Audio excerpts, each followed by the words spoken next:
Court is now in session. The defendant, Matthew Taylor, stands accused of deception, specifically, of fabricating the death of a woman known as Babs by suicide. The court will hear the evidence, the defense, and the verdict. Ladies and gentlemen of the jury, the case before you is clear. The defendant knowingly lied to the YouTube public, announcing that Babs had taken her own life. He claimed to have received a phone call from her husband, stating she was dead. The consequences of such an act are severe. His lie caused confusion, outrage, and gave ammunition to his critics. Moreover, he attempted to attribute responsibility for her supposed death to one man, A.J. Lashbrook. We charge that this was done to cause alarm, distress, and fear, using a falsehood as a weapon. The court must decide if this was a calculated act of malice or merely a desperate mistake. I plead guilty to the lie. I did announce that Babs had committed suicide, but I plead not guilty to the intent of causing alarm, distress, or fear. Here are the facts. A.J. Lashbrook had relentlessly attacked Babs, sending vile and demeaning messages. One such message read, "Scabby, ain't you top yourself yet? Please hurry up, you dirty benefit cheat. And guess what? I stand by calling you a nonce, as you're the one that proved yourself to be a nonce." Let it be noted, Babs is neither a benefit cheat nor a nonce.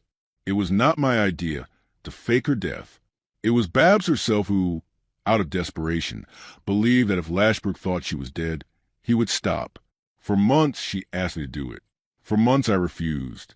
On the day I lost my Uncle Derek, I was grieving, emotionally raw, and I relented. I used the genuine pain of losing my uncle to echo her request.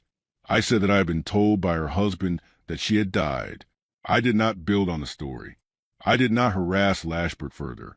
I did not milk the lie for attention. I said it once, then I stopped. Years later, the truth came out. I was exposed as a liar.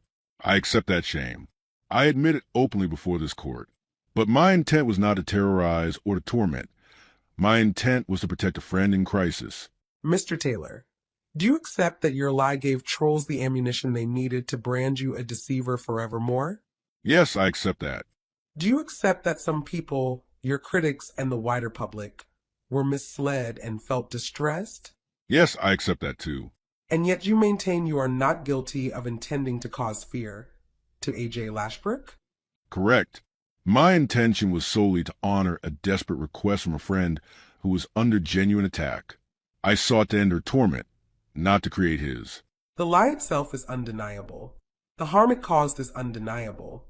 Intent may be disputed, but the recklessness is plain.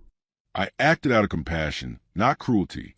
My weakness was not malice, but grief. I accept guilt for the lie, but reject guilt for malicious intent. The court finds as follows. On the charge of lying about the suicide of Babs, guilty.